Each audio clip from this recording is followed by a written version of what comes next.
बिस्मिल्लाहिर्रहमानिर्रहीम, अस्सलाम वालेकुम। जियो न्यूज़ पर आप देख रहे हैं आपस की बात और मैं हूं मुनीब फारूक।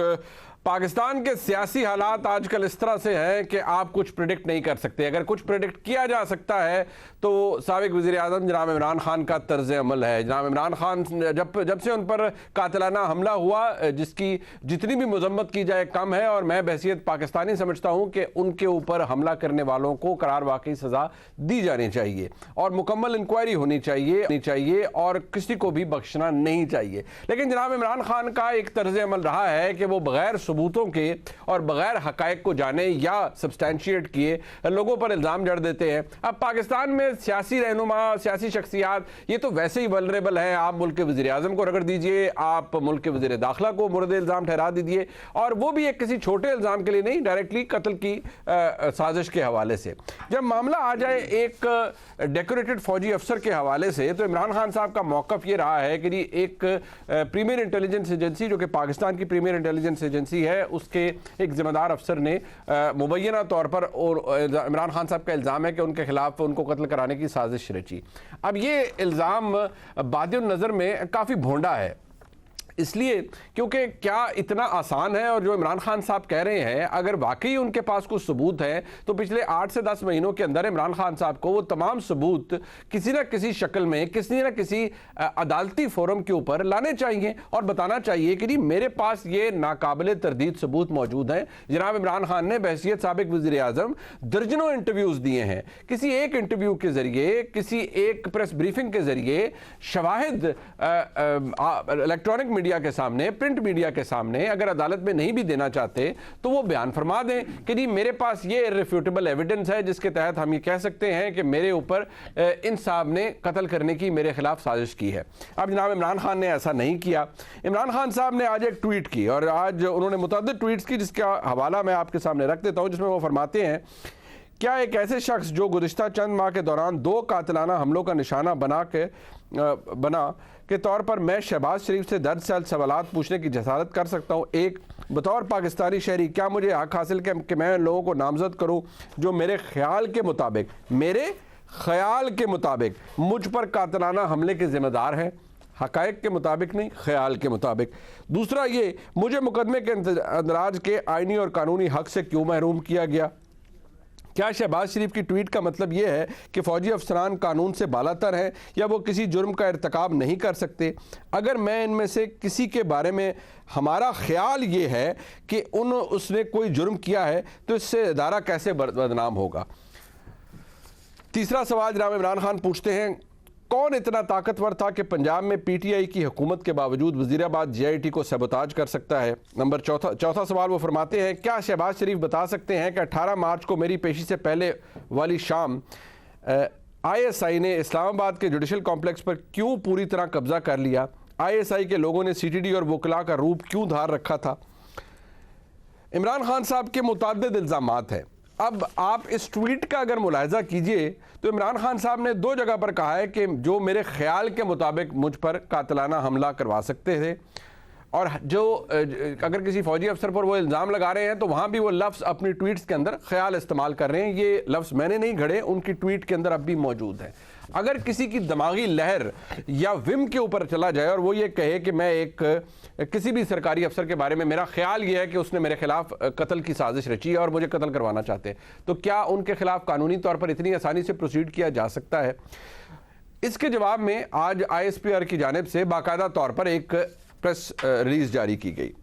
वो अंग्रेजी में थी, उसका उर्दू तर्जुमा कुछ इस तरह से है कि इमरान खान गैर सबूत एक हाजिर सर्विस सीनियर फौजी अफसर पर बेबुनियाद इल्ज़ामात लगाए हैं। इमरान खान साहब ने इंतहाई गैर जिम्मेदाराना और बेबुनियाद इल्ज़ामात आयद किए हैं। इल्ज़ामात मन घड़त, बदनीति पर मबनी, अफसोसनाक, काबिल मुज़ब्बत और नाकाबिल कबूल है। ISPR गुज़िश्ता 1 साल से मुस्तकिल तयशुदा तरीक़ाकार के तहत फ़ौज और इंटेलिजेंस एजेंसियों को निशाना बनाया जा रहा है। फ़ौजी इंटेलिजेंस एहलकारों को इश्ताल अंगेज़ी प्रोपेगेंडे से निशाना बनाया जा रहा है। हम मुतलका सियासी रहनुमा से मुतालबा करते हैं कि वो कानूनी रास्ते का सहारा लें। फ़ौजी एहलकारों पर सियासी मकासद के लिए इल्ज़ाम लगाए जा रहे हैं। मुतलका सियासी रहनुमा झूठे इल्ज़ामात लगाना बंद करें। ये ISPR का मौक़िफ़ बड़ा क्लियर और अनइक्विवोकल सामने आया और इसमें बाकायदा तौर पर कहा गया है कि इमरान खान साहब कानूनी रास्ता इस्तेमाल करें। अब इमरान खान साहब का एतराज़ ये है कि मैंने कानूनी रास्ता इस्तेमाल करने की कोशिश की थी, मेरी FIR का अंदराज नहीं हुआ, और जिस अफसर के हवाले से उनका ख्याल है कि उन्होंने उनके ऊपर कत्ल की साजिश उनके खिलाफ की और उन्हें कत्ल कराने की कोशिश की, उस अफसर के खिलाफ FIR दर्ज नहीं की गई। अब ख्याल के ऊपर FIRें दर्ज होती हैं और किसी जगह पर बैठे हुए इस तरह मैं कहूं कि मुझे कल सदर पाकिस्तान या कोई और कहे कि जी मुझे फलाना बंदा कत्ल करवाना चाहता है, तो क्या इतनी आसानी से हो सकेगा? और क्या ऐसे ही आसानी से FIR दर्ज हो जाती हैं? ये कानूनी बहस है, लेकिन इसका जवाब फवाद चौधरी साहब दे रहे हैं। अब उनका मौक़िफ़ अपनी जगह है। ISPR की प्रेस रिलीज में किसी जगह नहीं लिखा और ना ही तासुर मिलता है कि वो कानून से या कोई भी फौजी अफसर कानून से बालातर है, ऐसा तो नहीं कहा गया, बल्कि ये कहा गया है कि आप बेबुनियाद इल्जामात ना लगाइए। जो मैंने गुजारिश की कि आपके पास इल्जामात है, आप कानूनी फोरम पे जाने से पहले वो इल्जामात, पाकिस्तान में आप मुल्क के मकबूल लीडर्स में से शामिल हैं, आप वो इल्जामात पब्लिक कीजिए, बताइए कि आपके पास क्या एविडेंस है। बेशक सारा ना बताइए, लेकिन कुछ ही बता दीजिए। लेकिन अगर आपके ख्याल के मुताबिक आप पर कोई कातलाना हमला करवाया गया और आपके ख्याल के मुताबिक किसी अफसर ने आपके खिलाफ साजिश रची, तो क्या आपके ख्याल के ऊपर बेस करते हुए उस अफसर को प्रोसिक्यूट कर देना चाहिए? ये एक ऐसा सवाल है जो कि जवाब तलब है। फवाद चौधरी साहब ने जो कहा उसके हवाले से भी मौक़िफ़ ज़रा यही बताते हैं कि ये जो मौक़िफ़ फवाद चौधरी साहब का भी है, इसमें भी बहुत से सुकम है, बहुत से प्रॉब्लम्स हैं, और ना ही इन अफसर जिनका जिक्र फवाद चौधरी साहब ने किया उन्हें किसी के फ़ोन कॉल पर किसी जगह से हटाया गया, और ना ही फ़ौज के अंदर पोस्टिंग ट्रांसफ़र्स का ये मैकेनिज़्म है। ये कम इल्मी की वजह से शायद ऐसे बयानात दिए गए हैं। बहरहाल जो मामलात हैं वो हमारे सामने हैं। तल्खी सुप्रीम कोर्ट और पाकिस्तान की हुकूमत के दरमियान अपने उरूज पर है। अब एक जो इस वक्त सर्विंग सुप्रीम कोर्ट के जज हैं, आज पार्लियामेंट्री अकाउंट्स कमेटी जो है, parliamentary accounts committee, public accounts committee, वो ये कह रही है कि जी जस्टिस मज़ार अली अकबर नकवी साहब के हवाले से जो उनके असासाजात हैं उनकी इन्वेस्टिगेशन की जाए, उनके बैरून मुल्क दौरों को पता किया जाए कि वो कितने थे, और एक ख़ास वक्त के अंदर वो रिपोर्ट पार्लियामेंट्री कमेटी के आगे पेश की जाए। रज़ा रबानी साहब जो कि मुल्क के बहुत सीनियर पार्लियामेंटेरियन हैं और आइनी और कानूनी मामलात पर गिरफ्त रखते हैं, वो ये कहते हैं कि जो पब्लिक अकाउंट्स कमेटी है उसके पास ये इख्तियार नहीं है, लिहाजा ये काम नहीं करना चाहिए। लेकिन जो शोला बयानी पार्लियामान के अंदर देखी जा रही है वो भी काफ़ी अरसे बाद हमें नज़र आई है, और सुप्रीम कोर्ट और पार्लियामान आमने सामने है। इसके ऊपर भी आज के प्रोग्राम में बात करेंगे। अरे जनाब इंजीनियर खुर्रम दस्तगीर खान साहब वफाकी वज़ीर हैं और हुकूमत की इस वक्त नुमाइंदगी कर रहे हैं। बहुत शुक्रिया खुर्रम साहब आपका। जनाब नुसरत जावेद साहब हमारे उस्ताद हैं, मुल्क के नामवर सहाफ़ी हैं, पाकिस्तान की सियासी और कानूनी तारीख़, अदालती तारीख़ सबसे वाकिफ़ है। बहुत शुक्रिया जनाब नुसरत जावेद साहब आपका। और चौधरी इशफाक साहब हमारे साथ मौजूद हैं, सदर लाहौर हाई कोर्ट बार हैं, कानूनी माहिर हैं। बहुत शुक्रिया चौधरी साहब, आप तशरीफ़ लाए, आपसे हम यकीनी तौर पर राय लेंगे। पहले तो ज़रा ये ISPR की हवाले से गुफ्तगू हो जाए, तो ये सब अपना ओपिनियन इस पर दीजिएगा। ये मौक़िफ़ अब ISPR का भी आ चुका है और बड़ा क्लियर आ चुका है कि, और उन्होंने बाकायदा तौर पर तंबीह की है कि इमरान खान साहब ने जितने इल्ज़ामात लगाए हैं वो कानूनी रास्ता अडॉप्ट करें, और बार बार ये कहा गया है कि बग़ैर सबूत के एक हाजिर सर्विस अफसर के खिलाफ उन्होंने इल्ज़ामात लगाए हैं। कानूनी रास्ता अडॉप्ट किया जाए। इमरान खान साहब कहते हैं मैं कानूनी रास्ता अडॉप्ट करता हूँ, मेरा कानूनी रास्ता अडॉप्ट ही नहीं करने दिया जाता। लेकिन क्या किसी शख्स के, जो इमरान खान साहब की ट्वीट्स है कि मेरे ख्याल के मुताबिक मैं फ़लाने अफसर जो है वो मुझे कत्ल कराना चाहता है, उस पर आसानी से FIR हो जानी चाहिए? नहीं, ये तो दो लफ्ज़ों में बात है कि जब कोई वर्शन भी सामने आता है तो पुलिस उस वर्शन को पहले वेरीफाई करती है, और अगर उसको सब्सटेंशिएट किया जाता है तो देन FIR हो जाती है, और अगर उसमें सब्सटेंस था तो फिर उसके ऊपर FIR होनी चाहिए थी, और अगर सब्सटेंस नहीं था तो फिर FIR नहीं बनती थी। लेकिन उसमें अगली बात जो है वो JIT की बात जो की है फवाद साहब ने भी, उसमें भी कुछ चीज़ें जो हैं वो रिकॉर्ड पे आई थी, लेकिन उसको मंजर आम पर आज तक नहीं लाया गया। अगर उसको JIT की रिपोर्ट को, जिसको बाद में फिर चैलेंज कर दिया गया, एक JIT रिपोर्ट बनी, JIT को डिसॉल्व कर दिया, दूसरी JIT बनाई, पार्शियलिटी के ऊपर भी सवालात थे। वो इसी तरह से है कि अगर तो उसमें रिकॉर्ड पे कोई चीज़ें सामने आ जाती तो देन इस बात को फिर कहा जा सकता था कि कोई सब्सटेंस मौजूद है। अभी आपने और अगर अभी आपने बात की है कि कोई भी अगर इल्ज़ाम लगाया जाता है किसी की जानिब से तो उस इल्ज़ाम को वेरीफाई किया जाता है कि इसके अंदर वज़न है या नहीं। इमरान खान साहब का इल्ज़ाम लिया है कि नहीं मेरी हुकूमत थी पंजाब में और मेरा मौक़िफ़ था, 2 लोगों के खिलाफ तो FIR हो सकती थी, आपको पता है वज़ीर आज़म और वज़ीर दाखिला के खिलाफ तो सियासतदान तो वैसे ही वल्नरेबल होता है बेचारा। लेकिन यहाँ जो मामला तशवीशनाक था कि वो एक डेकोरेटेड फौजी अफसर का नाम ले रहे थे और कह रहे थे कि इनको भी नामजद करें।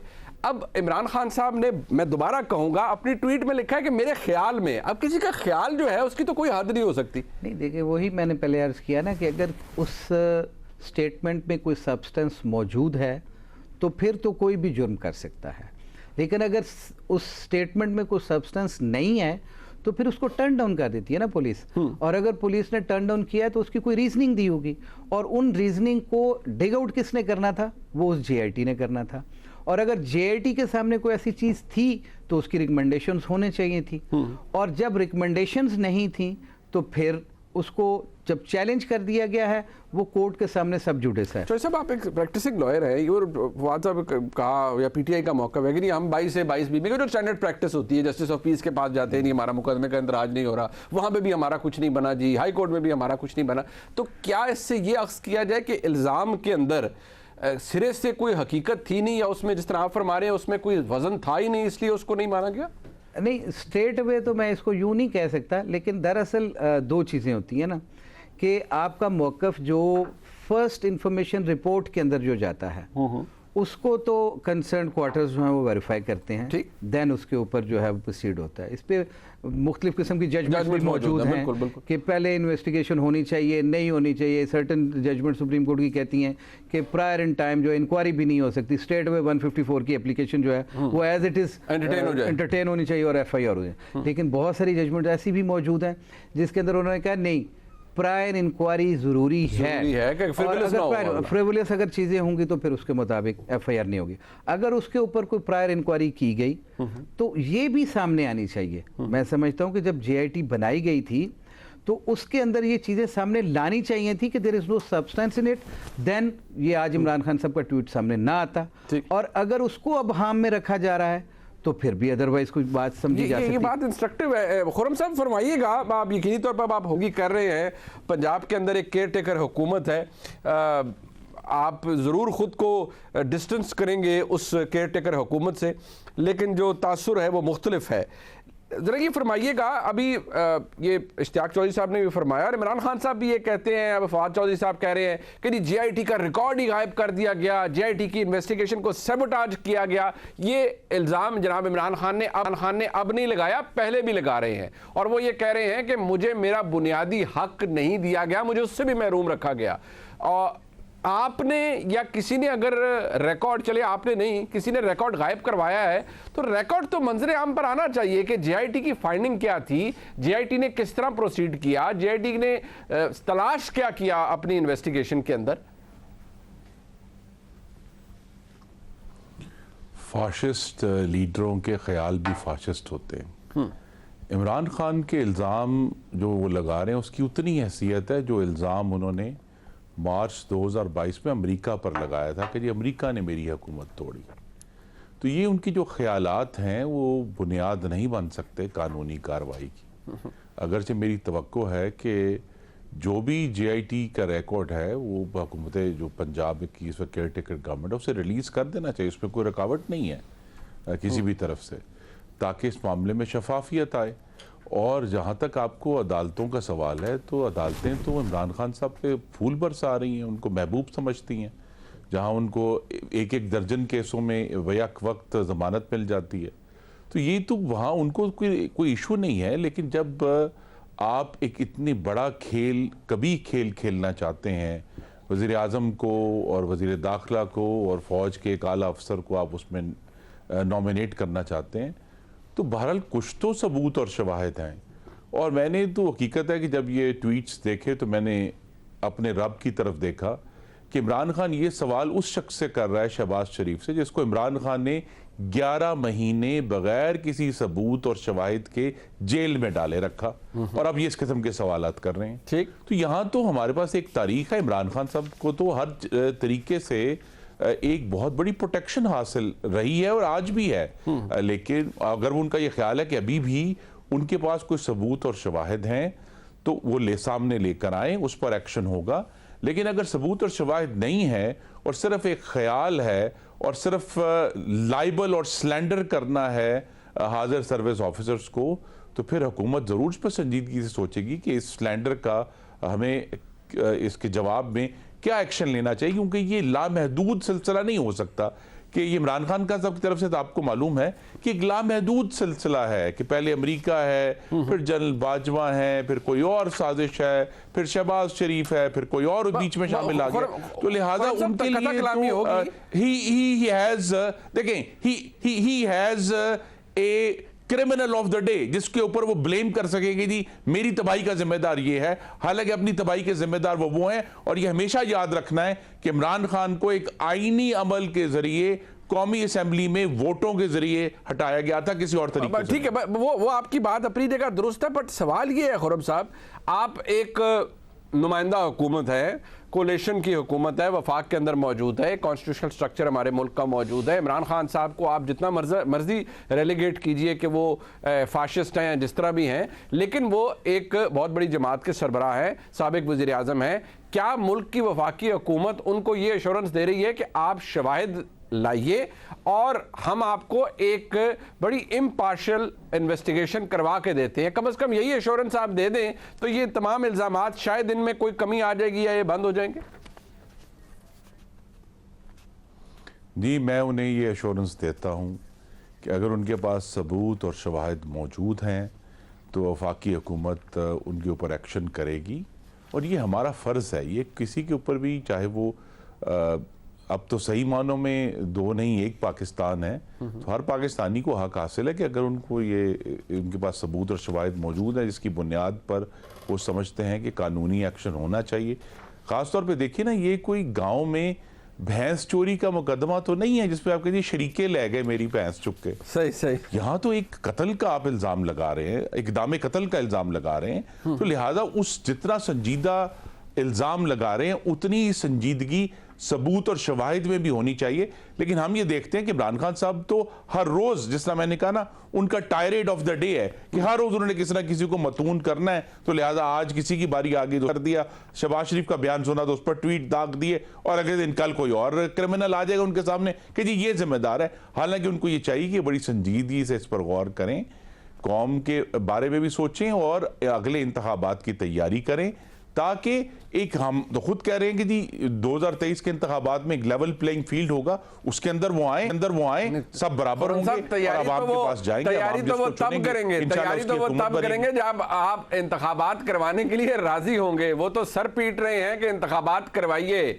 सुप्रीम कोर्ट के चीफ जस्टिस से लेकर मुल्क के जय्यद कानूनदार ये कहते हैं कि इस वक्त आइन से इनहराफ आप यानी वफाकी हुकूमत कर रही है, लिहाजा आप इलेक्शन कराने के लिए तैयार ही नहीं है। इमरान खान साहब का तो ये मुकदमा है। कम अज कम मुनीफ साहब जी, मुनीफ साहब हमें उतने दिन तो दे दें जितने दिन इमरान खान ने लिए फरवरी 21 के बाद पंजाब में लोकल गवर्नमेंट का निज़ाम बहाल करने में। अच्छा। उनको 9 महीने लगे थे। ठीक है। फरवरी के बाद उन्होंने नवंबर में जाके बहाल की थी और चंद हफ्ते रह गए थे, तो इतने दिन तो हमें देते ना। आइन से इनहराफ तो फिर उस वक्त भी हुआ था, आइन से इनहराफ आज भी हो रहा है जब ज़िमनी इलेक्शन में अदालतों ने स्टे दिया हुआ है। आइन में इनहराफ तो अब भी हो रहा है जब सारे फोकस जो है पंजाब के ऊपर है और खैबर पख्तूनख्वा में रहने वालों को आर्टिकल 14 की प्रोटेक्शन जो है वो डिनाई की जा रही है। आपने जो फरमाया है अभी 14 मई की तारीख है जो कि अदालत उज़्मा ने दी है, आपने फरमाया कि 9 महीने का टाइम दे दे, तो ये भी फरमा दीजिए कि ये मैं मई से गिनना शुरू करूं 9 महीने आगे,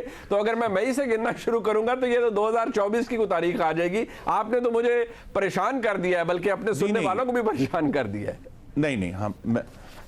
नहीं, मैं आपके सुनने वालों को वजाहत से कहना चाहता हूं कि इंशाअल्लाह कौमी असेंबली 12 अगस्त को अपनी मुद्दत मुकम्मल करेगी। ठीक है। और आइन में जिस तरह लिखा है 60 दिन के अंदर 12 अक्टूबर 2023 से पहले या उसी दिन इंतखाबात हो जाएंगे। आम इंतखाबात चारों सूबों में बैक वक्त होंगे और वफाक। मैंने कहा उससे पहले आपका करवाने का कोई प्रोग्राम नहीं है, बट चलें ठीक है, ये तो खैर जाहिर भी हो गया। नुसरत जावेद साहब पहले ये फरमाइएगा सर, ISPR का जो रद्द अमल है वो आपके सामने है।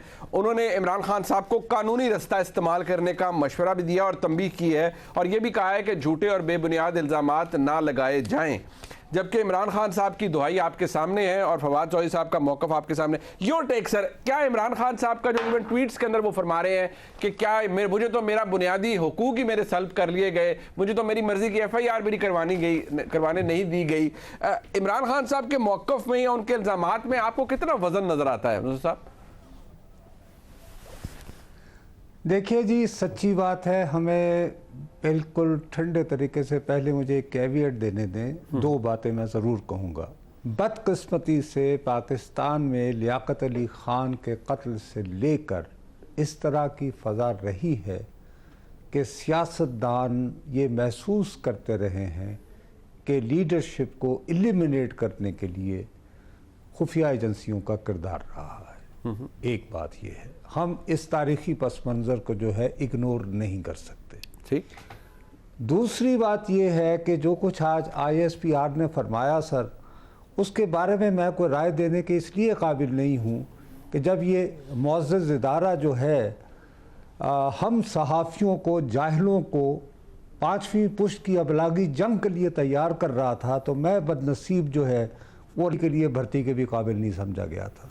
उस वक्त भी मैं ये रोता रहा कि भाई साहब, मीडिया हैंडलिंग आपका काम नहीं है।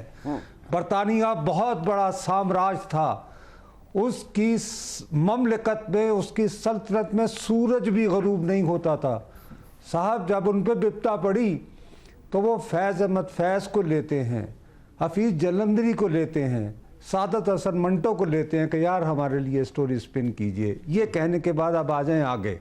आपने जैसे इंट्रो में बिल्कुल सही फरमाया कि इमरान खान साहब की हमारे साथ कम अज़ कम ख़ास तौर पर मेरी ज़ात के साथ तमाम तर मोहब्बत के बावजूद जब उनके ऊपर वज़ीराबाद पर कातिलाना हमला हुआ तो मैंने बग़ैर किसी तहफ़्फ़ुज़ के, जिस तरह आपने इंट्रो में कहा है, बहरहाल अगर हम एक और कदावर रहनुमा से महरूम हो जाते तो ये पाकिस्तान के लिए बहुत ट्रेजिक बात होती और इसकी होनी चाहिए। लेकिन एक बात अब मैं जहां पे आपसे इख्तलाफ करूंगा, आप बार बार ये कह रहे हैं कि इमरान खान साहब कह रहे हैं कि मेरे ख्याल में, सर आपने जो ट्वीट्स पढ़ी हैं जी, उन ट्वीट्स के बाद अब मेरे ख्याल वाली बात नहीं रही। अच्छा जी, देखिए अब खान साहब का फरमाना ये है, मेरे और आप जैसे जाहिल इग्नोर आदमी तो अभी तक ये समझते रहे हैं कि खान साहब पर वज़ीराबाद में कातिलाना हमला हुआ है, जिसकी अभी तक उनकी तशफ़ी के मुताबिक तफ्तीश नहीं हो पाई है। लेकिन अब वो कह रहे हैं कि उन पे 2 अटेम्प्ट हुए हैं। अब वो जो दूसरा अटेम्प्ट है सर, वो ख्याल नहीं है उसमें। प्लीज़ आप उन ट्वीट्स को दोबारा पढ़ें। शायद मैं एक फरसूदा रिपोर्टर होते हुए वो यानी बूढ़ी औरतों की तरह ज़्यादा वो निकाल रहा हूँ, मीन मेख में जा रहा हूँ। वो फरमा रहे हैं कि खुफिया एजेंसी के लोगों ने जी CTD की वर्दी पहनी हुई थी, नंबर 1। नंबर 2, और कुछ कारिंदों ने वकला का लिबास भी पहना हुआ था। अब सर सबसे बड़ी बात यह है कि खुफिया इदारों के लोगों की ट्रेनिंग ही ये होती है कि उन्हें गुरीलाओं की तरह अवाम में इस तरह घुल मिलना चाहिए जैसे मौज़े तुमने कहा था कि फिश इन द सी, कि वो यानी कि नुमाया ही ना लगे। अब यकीनन अगर ये फरमा रहे हैं तो एक तो वाकई अगर खुफिया एजेंसी के लोगों ने CTD की वर्दी पहनी हुई थी, वकला का वो काला कोट पहना हुआ था, और खान साहब ने उन्हें पहचान लिया, तो उनको तो इसी में सस्पेंड कर देना चाहिए कि यार तुम तो फड़े गए, तुम तो पहचाने गए। अच्छा, अब जब ये इतना बड़ा इल्जाम लगा रहे हैं तो ये ख्याल वाला मुनीम नहीं रहा है। अच्छा जी, अब ये है कि इनके पास यकीनन उन लोगों के नाम नहीं तो उनकी तस्वीर होंगी 5-6, उनके गिर्द दायरे लगाएं। इनकी माशाल्लाह बड़ी अच्छी वो तंजीम है, बहुत अच्छे उनके फोटोग्राफर हैं। वो कहें कि जनाब ये मुंदरजा झेल हजरात थे जो कि जब मैं जुडिशल कमीशन में पेश हुआ तो वो CTD की वर्दी और ये पहन, अगर ये नहीं करेंगे सर तो फिर उसके बाद आप यकीन माने सर इनके मसाइल में इजाफा होगा और मैं नहीं चाहता कि इनके मसाइल में इजाफा हो। इनकी लड़ाई खुर्रम दस्तगीर साहब जैसे सियासतदानों से है, इन सियासतदानों में ही लड़ाई रहे तो उसी में हम सबका भला है। नज़ीर साहब, जो आपने फरमाया वो यकीनी तौर पर बात अपनी जगह बिल्कुल दुरुस्त है कि इमरान खान साहब ने कहा कि मुझ पर दूसरा हमला, 2 दफ़ा उनके ऊपर हमला किया गया, लेकिन एक हमला तो वो हुआ जो कि उनके ऊपर अटेम्प्ट बाकायदा तौर पर की गई। दूसरा इल्ज़ाम उन्होंने ये लगाया कि जिस तरह आपने भी उसकी दुरुस्त निशानदेही की कि खुफिया एजेंसी के लोग CTD के वर्दी पहनी हुई थी या कुछ लोगों ने वकला का रूप धारा हुआ था, क्या अब लेकिन यहाँ पर उन पर कातिलाना हमला कोई नहीं हुआ, ना ही इमरान खान साहब को किसी ने हार्म किया, ना ही कोई एक गोली चली, ना कुछ हुआ।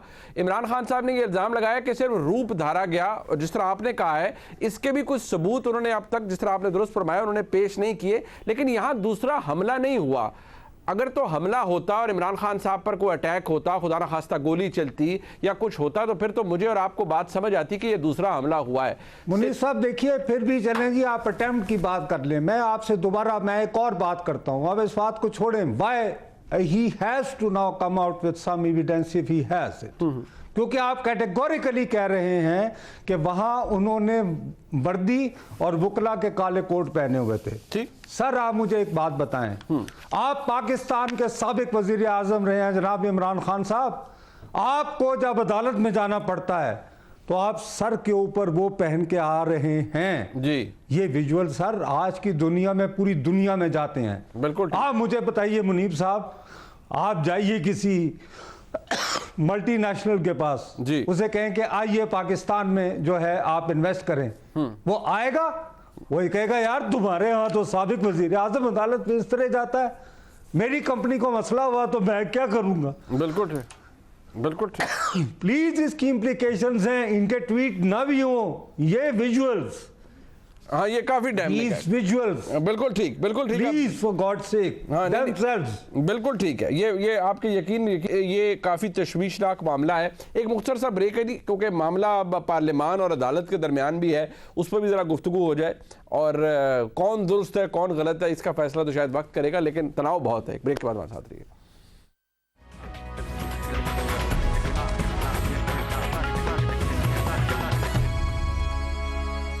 अदालत ने एक दफ़ा फिर मामला जो है वो तलब कर लिया है, रिकॉर्ड जो हुकूमत ने कानून साजी की प्रैक्टिस एंड प्रोसीजर के हवाले से सुप्रीम कोर्ट के, उसका जो पार्लियामेंट्री रिकॉर्ड है उस कानून साजी का अदालत ने वो तलब किया है। जो बयानात शोला बयानी की गई है वो सबके सामने है और सबको पता है जो पार्लियामान के अंदर कहा गया, और इस हवाले से कि बिल्कुल नहीं देंगे। आज अटॉर्नी जनरल साहब ने बकौल फवाद चौधरी साहब की अदालत में ये कहा कि मैं उम्मीद करता हूँ कि आज हमें रिकॉर्ड मिल जाएगा, और अदालत ने कल हुक्म दिया कि कल तक वो रिकॉर्ड सुप्रीम कोर्ट में फर्निश कर दिया जाए।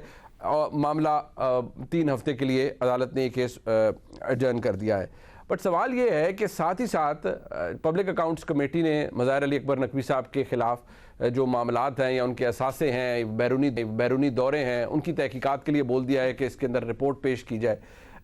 मैं ज़रा खुर्रम साहब ज़रा मुझे, क्योंकि मामला ज़रा मैं नहीं चाहता, हमारे पास ज़रा वक्त कम है, एक काम जिसके हवाले से रज़ा रब्बानी साहब खुद फरमा रहे हैं कि आपके पास आईनी इस्तेहकाक नहीं है करने का, आप उसे क्यों कर रहे हैं? या तो ठीक है महज इस वजह से कि सुप्रीम जुडिशल काउंसिल में कंप्लेंट्स चली गई हैं, उन पर कोई कार्रवाई नहीं हो रही। एक हक या एक ऐसा इख्तियार जो कि आपके पास है ही नहीं आईनी तौर पर, आप उसे इस्तेमाल करने जा रहे हैं एक सर्विंग जज के खिलाफ, तो आप भी गैर आईनी काम कर रहे हैं। और पार्लियामान के अंदर बैठे हुए लोग ये गैर आईनी काम कर रहे हैं। 26 मेंबरान है, 6 मौजूद थे आज, और उन्होंने कहा जी जज साहब का रिकॉर्ड ले आए सारा हमारे सामने।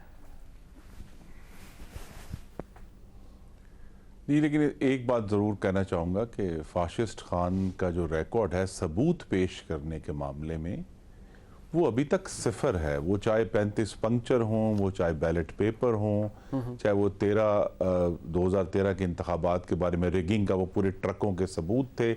इवन जो नवाज शरीफ के खिलाफ केस था उसमें पैनामा पेपर्स के तो सारे सबूत गलत साबित हुए। तो लिहाजा वजीराबाद तक या आप ये जो जुडिशल इन्होंने कॉम्प्लेक्स का इशू कर दिया है। अभी खान ने जितने इल्ज़ामात किसी पर लगाए, एक इल्ज़ाम जो शहबाज शरीफ पर लगाया कि 10 अरब लेकर मुझे कहा तुम पीछे हट जाओ, आज तक वो किसी एक इल्ज़ाम का सबूत अदालत में पेश नहीं कर पा, रिकॉर्ड ही है। दूसरा, जहां तक अदालत आलिया और पार्लियामान का मामला है, तो आइन के 2 आर्टिकल आमने सामने खड़े हैं, आर्टिकल 66 और 68। ठीक है। अगर मेरी मेमोरी दुरुस्त जी, है। जी, जी, जी। एक कहता है कि पार्लियामान में की गई कोई गुफ्तगू, पब्लिकेशन, वोट, डिस्कशन किसी अदालती कार्रवाई का हिस्सा नहीं बन प्रिविलेजेस सकती। हैं वो पार्लियामेंट। दूसरा ये कहता है कि जी पार्लियामान में किसी जजेस का जो कॉन्डक्ट है वो डिस्कस नहीं होगा। ठीक है। तो या तो फिर एक स्टेलमेट कर लें कि जी ठीक है, दोनों एक दूसरे का एहतराम करेंगे और दोनों एक दूसरे से की जो हदूद हैं वो तजावज़ नहीं करेंगे, लेकिन ये नहीं हो सकता कि कोर्ट आर्टिकल 66 की तजावज़ करे और फिर ये तवक्को रखे कि 68 पर मतलब तजावज़ आप नहीं। ये टिट फॉर टैट काम हो रहा है, यानी कि आपको लग रहा है कि अदालत तजावज़ कर रही है तो आप भी फिर उसके जवाब में तजावज़ कर रहे हैं और उसकी जस्टिफिकेशन प्रोवाइड कर रहे हैं, जिस तरह आपने भी नहीं, फरमाया। देखिए जिस तरह जस्टिस अतर मिलन ने कहा कि अगर इंसाफ की कबाह पहने सियासतदान हैं जो कि अब एक इंपीरियल सुप्रीम कोर्ट बनते जा रहे हैं, जिनके मामलात के अंदर कानून से ज़्यादा एक अजीब ही मैं समझता हूँ कि ताकत का इस्तेमाल है, तो फिर पार्लियामान कैसे रिएक्ट करेगी? पार्लियामान भी एक खुद मुख्तार इदारा है जो वो बराह रास्त अदालत का पाबंद नहीं है। अगर कि हम सब बतौर आपको लगता है कि पाकिस्तानी शहरी अगर के सुप्रीम कोर्ट या ओवररीच कर रही है तो मुंतखब पार्लियामान भी अदालत के ओवररीच पाबंद करेगी। जरूर है, लेकिन पार्लियामान इज्तमाही तौर पर नहीं। देखिए यही तो मुझे ये पहली जो ड्यूटी है वो उन हजरात की है जिन्होंने जजेस की हैसियत से पाकिस्तान के आइन को कहा है कि जी हम इसके मुहाफिज हैं, हम फंडामेंटल राइट्स के मुहाफिज हैं। तो जो फिर उन्होंने पार्लियामान के मेंबरान की जो राइट टू फ्री एक्सप्रेशन है उसका भी एहतराम करना है, बिल्कुल ठीक जो कि है। एक दफा पहले भी वायलेट हुआ है और अब दोबारा वायलेट होने जा बट रहा है। जिस तरह आपने खुद फरमाया कॉन्डक्ट ऑफ जज तो डिस्कस नहीं हो सकता पार्लियामान में, लेकिन आपने साथ ये भी फरमाया कि प्रिविलेज है आर्टिकल 66 के तहत। जी, लेकिन मेरी अभी भी मैं इस मामले में, ठीक है मुनीब साहब एक जी। सेकंड, मैं इस मामले में रजा रब्बानी साहब से एग्री करता हूं कि अभी भी ये मामला बेहतर यही है कि इंडिविजुअल जजेस के कॉन्डक्ट तक ना जाए।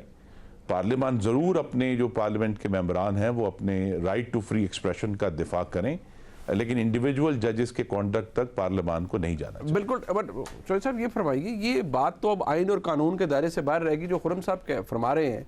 देखिए अब आप भी आइन को समझते हैं, बहसीत एक तालिब इल्म हम भी पढ़ते हैं कि देखिए प्रिविलेजेस अपनी जगह हैं, जजेस का कॉन्डक्ट डिस्कस नहीं होना चाहिए, लेकिन यहाँ तो इन्वेस्टिगेशन शुरू हो गई है। लेकिन उसकी तौजीह ये पेश की जा रही है कि जी जो जज साहब हैं उनके खिलाफ तो जी कंप्लेंट्स जा चुकी है सुप्रीम जुडिशल काउंसिल पे के अंदर, और एक नहीं बार काउंसिल्स भी चली गई हैं सब कुछ, लेकिन जवाब नदारत कोई पूछ ही नहीं रहा, ना ही कोई एंटरटेन कर रहा है, तो फिर और क्या किया जाए? नहीं, दिस इज़ वेरी अनफॉर्चुनेट। ये जो तरीक़ाकार इख्तियार किया गया है कि मौजूदा हुकूमत जिस तरह से जजेस को मलाइन कर रही है, जिस तरह से वहाँ पे उनके साथ जो तरीक़ाकार इख्तियार किया गया है बाइफर्केशन करने का, तकसीम शो करके जिस तरीके से ये मौजूद रही है, ये बहुत ही गलत बात है।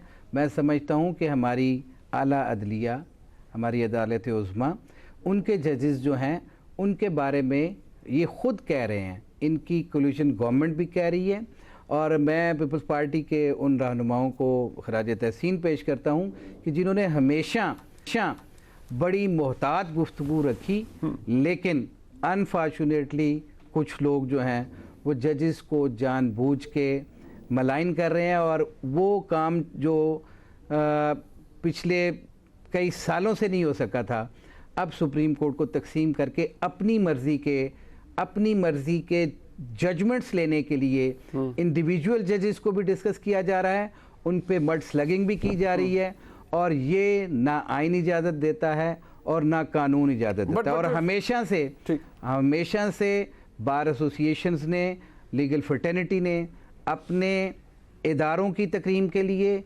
अपने जजेस की तकरीम के लिए हमेशा हरावल दस्ते का किरदार अदा किया है, और अगर ये काम जारी रहा तो बार एसोसिएशंस और बार काउंसिल जो हैं वो इसके ऊपर ज़रूर शदीद रिएक्शन देंगी, और अगर हमें इस पे तहरीक चलानी पड़ी तो हम ज़रूर चलाएंगे। जस्टिस साहब की डिफेंस में वो या उनके साथ इज़हार यकजहती के तौर पर तहरीक चलाएंगे। बट डिवीज़न की, चौधरी साहब आपने बात की, खुर्रम साहब आपसे कुछ पूछना चाह रहे हैं, लेकिन मैं एक बात ज़रूर कहूँगा कि तफरीक जो है वकला के दरमियान मोअज़्ज़ज़ जज साहिबान के दरमियान, ये तो काफी अर्से पहले शुरू हो चुकी थी। नहीं, इख्तिलाफ की बात अलग है। हाँ, नहीं, इख्तिलाफ होना, लेकिन इमरान खान साहब के दौर में आया, फाइज ईसा साहब के हाँ जी, बिल्कुल वो आया, आपके सामने आया, और उसके अंदर जो ऑनरेबल जज साहिबान का कॉन्डक्ट था वो भी आपके सामने आया।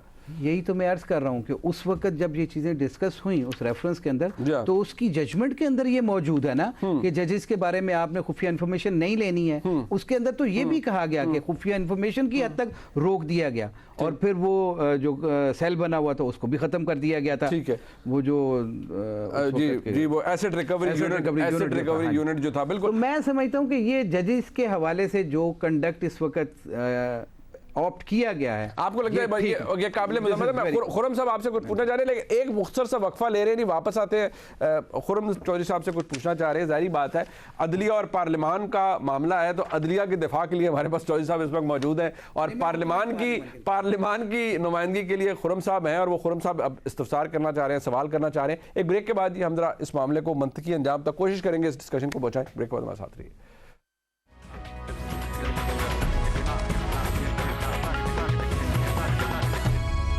अदलिया और पार्लिमान आमने सामने हैं। अब चौधरी साहब का मुकदमा ये है कि ये क्लासिक डिवीज़न है इस वक्त, और हुकूमत का रवैया जो है वो काबिल मज़म्मत है, और अदलिया पर हमला आवर हो रही है। अब खुर्रम साहब आपको इस्तफसार को सवाल करना चाह रहे हैं आप इश्तियाक चौधरी साहब से।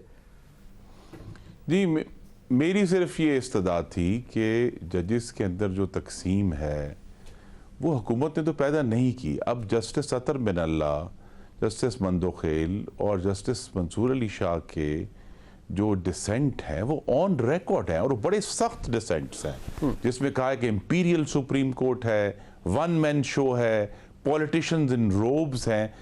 ऐसी जबान तो अभी आज तक शायद गालिबन किसी पार्लियामेंटेरियन ने भी इस्तेमाल नहीं की, जो जजेस ने खुद अपने चीफ के बारे में इस्तेमाल की है। एक तो वो इशू है कि भी जो डिसेंट है वो कोर्ट के अंदर से आई है, पार्लियामेंट से नहीं आई, और वो वादे इन राइटिंग है, उसमें अब कोई राय का इशू नहीं है, इन राइटिंग है। दूसरा इशू ये है कि जो आला अदलिया इतने सालों से इंतज़ामिया कहती है कि जी आपकी अगर सवाबदीद भी है तो सवाबदीद किसी ज़ाब्ते में इस्तेमाल होनी चाहिए।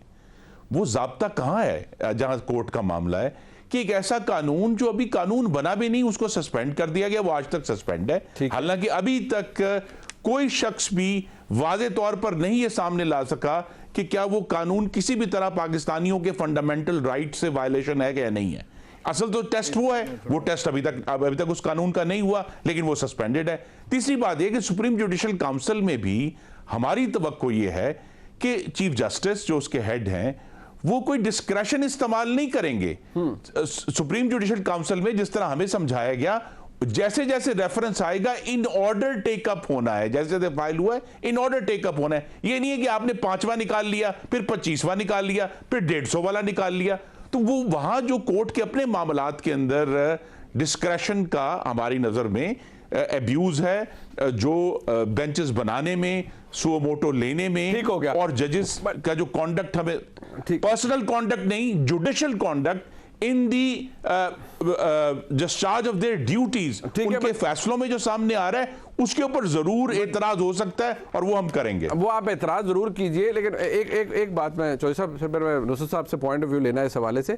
ये बात तो फैक्ट है ना कि जब कोई मामला सुप्रीम जुडिशल काउंसिल में जाए, कोई ना कोई कार्रवाई, कोई इन्वेस्टिगेशन किसी चीज़ की होनी चाहिए। जब सिरे से कुछ ना हो रहा हो तो जो मैं बिल्कुल कंडोन नहीं करूँगा जो कि पार्लियामान में किया जा रहा है, लेकिन सवाल तो उठेंगे फिर। अच्छा, बात वही है ना कि ये डोमेन है सुप्रीम जुडिशल काउंसिल की, ठीक है, उन्होंने टेकअप करना है मैटर, और अब किसी की डिक्टेशन के ऊपर नहीं करना। जैसे आपने कहा ना कि उसकी टर्न पे, अभी खुर्रम साहब ने फरमाया ना कि उसकी टर्न पे वो चीज़ लीजिएगा। अब किसी की ख्वाहिश के ऊपर नहीं ये हो सकता कि आज हुकूमत वक्त चाहती है कि हम लोग ये करना चाह रहे हैं, या बार काउंसिल ने एक रेफरेंस फाइल किया तो वो कहते हैं that is to be taken up firstly. But साहब अगर 6 रेफरेंस आ जाते हैं और वो क्यू अप हो जाते हैं, हाउ डज वन नो कि कहां पर है, किस कब वो सुना जाएगा?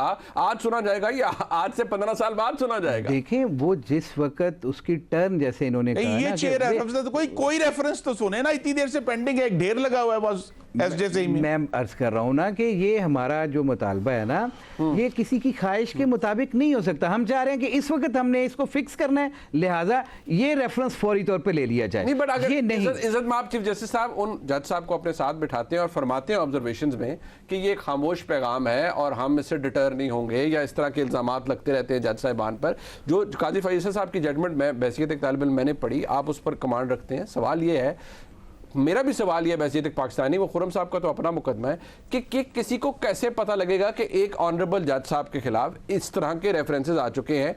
When are they going to be taken up?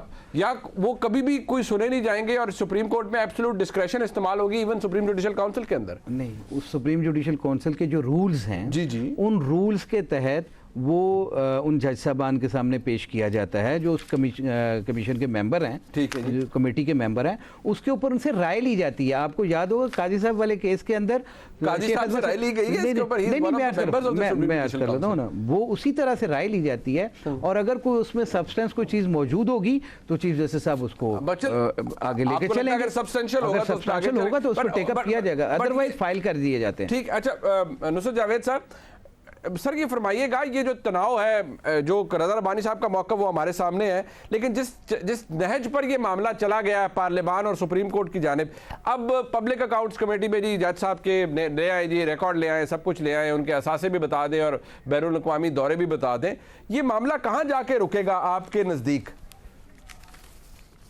कि जी कोई ना कोई दरमियानी रास्ता तो निकालना पड़ेगा। अब ये भी तो नहीं हो सकता ना, एक तरफ एक इदारा हो जो एक तरफ तो सियासतदान हैं जो पार्लिमान के रुकन हैं, उन्हें तो गोशवारे जमा ना करवाएं तो वो असेंबली के हॉल में दाखिल नहीं हो सकते। ठीक है ना साहब जी। उनके लिए सुओ मोटो नोटिस के तहत जो है आप कोई ना कोई फैसला करके यूसुफ रज़ा गिलानी को यूं घर भेज दें जैसे आप यानी घरेलू मुलाजिम को भेजें जी। उसके बाद आप तकरीबन 1 साल तक तीसरी बार मुंतखब हुए वज़ीर आज़म को कमेटियों के सामने पेश करवाते रहे, ग्रेड 22 के भी नहीं बल्कि 20 से 21 के अफसरों के सामने रगेदते रहें। बिल्कुल ठीक है। तो साहब आज के ज़माने में स्ट्रक्चर्स जो हैं, स्ट्रक्चर्स वो पुराने तो नहीं चल सकते ना। अब अमेरिका में तो तहरीरी आइन है ना, वहाँ जमहूरियत भी मौजूद है, वहाँ पे सुप्रीम कोर्ट का जज जो है वो ताहियात होता है। क्या वहाँ पे टॉमस के साथ नहीं हो रहा कभी आप पे ये इल्ज़ामात लगे हैं? क्या सेनेट की जुडिशियल कमेटी ने तलब नहीं किया उनको? और उनके आए सुप्रीम कोर्ट के लोग और उन्होंने कहा कि हाँ जी हम निगोशिएट करके रूल्स ऑफ कंडक्ट बना सकते हैं। Why not take that route? अच्छा, इसी तरह ये स्ट्रक्चर वर्सेस वो ये है। इजराइल में क्या हो रहा है आजकल, सुप्रीम कोर्ट वर्सेस पार्लिमान, तो ये कोई पाकिस्तान में अलग से तो नहीं हो रहा। देखिए जी, जब से इंटरनेट आया है, पोलराइजेशन हुई है, जो पुराने स्ट्रक्चर्स हैं आपकी रियासती और इदारों के वो स्मैश हो गए हैं, उनकी जगह नए आने हैं। बिल्कुल। अब इसको ये बनाना कि जी पार्लिमान की तौहीन उनकी है, बात ये है कि अगर आपके बारे में ये है कि जी आपने यहाँ जो है निचले दर्जे के मुलाजमीन के लिए प्लॉट लिया है और कोई शख्स कह रहा है कि ये है प्लॉट नंबर, तो आप दूसरे को तो सिसिलियन माफिया करार दे रहे हैं।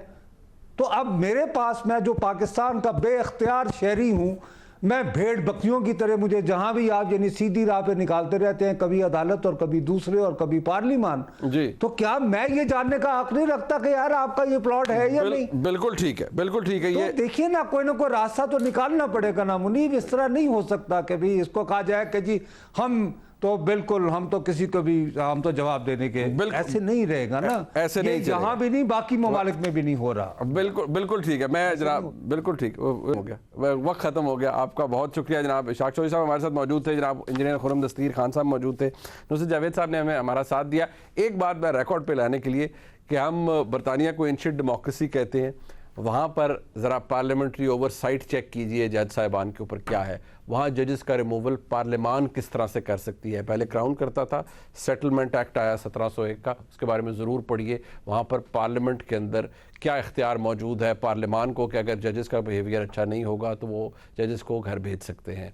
इसमें तरमीम कर लेनी चाहिए ना, बिल्कुल, आइन में तरमीम कर ले, आइन में तरमीम कर ले और बहुत कुछ दुरुस्त हो सकता है। लेकिन पार्लियामेंटेरियंस को भी सोचना चाहिए, अगर आज वो इस बात पर पीटते हैं कि जज साहिबान के खिलाफ कुछ नहीं हो सकता, तो आपने अपने हाथ खुद काटे हुए हैं। आइन में तरमीम कीजिए, आर्टिकल 209 को रिपील कर दीजिए, उसकी जगह नया कानून ले आइए। पार्लियामेंट्री ओवरसाइट को वैसे हमारे मुल्क में तारीखी तौर पर जज साहिबान हमेशा से रिजेंट करते रहे हैं, पहले दिन से लेकर अब तक। इसकी तारीख मौजूद है, किसी दिन आपसे शेयर करेंगे। प्रोग्राम आपने देखा नहीं, देखने का बहुत शुक्रिया। खुदा हाफिज़।